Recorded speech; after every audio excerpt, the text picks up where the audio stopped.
let's try to make the DIY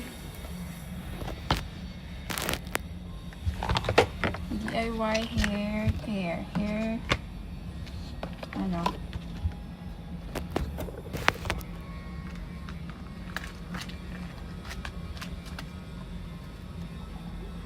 Keratin, this keratin. DIY hair treatment at home. Tawag ko dito, char.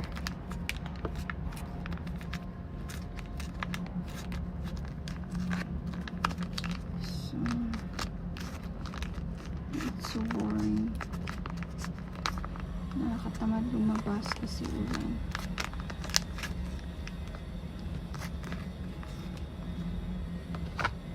Nakakatamad gumala kasi ulan. Inaantok tuloy ako. So, ito na lang naisipan kong gawin. Actually guys, bago to. Ang bango-bango niya. And I like the, yan yung packaging. And super bango talaga, grabe. With argan oil and collagen, perfume C, floral, oriental, citrusy, jasmine, sandalwood, and musky. Super bango niya, like. So, babad muna natin ang ating hair bago ako maligo. And of course, I mix this keratin into the vinegar and mixed it together and put it on my hair. So, I'm using my finger. Uy, bas, ano siya? Butas.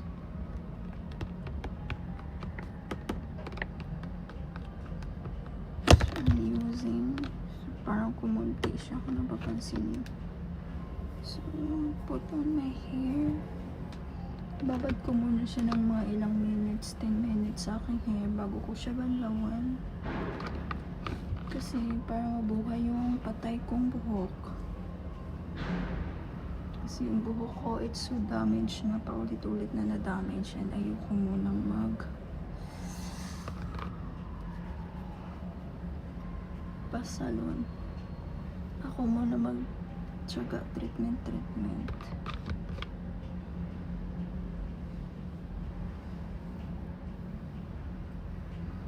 Diba?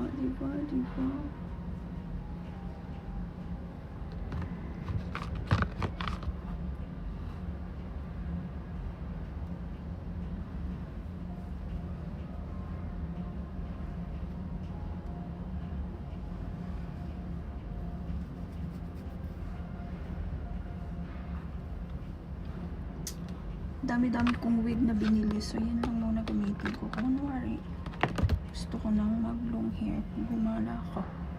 Di ba? Pero ano, hindi ko pa nga nagamit yung iba.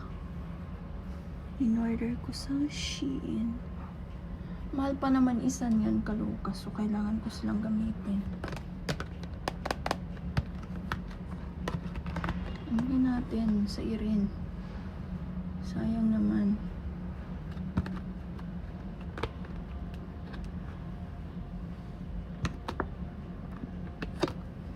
Diba? Kailangan ko siyang masid. Bango-bango pa naman to. So, napaboard lang talaga ako guys. Kaya naghanap ako na pwedeng gawin.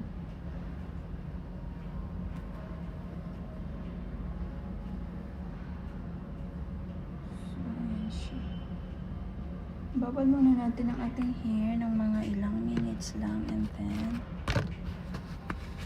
saka ako maligo. So that's it guys for today's video. Bye!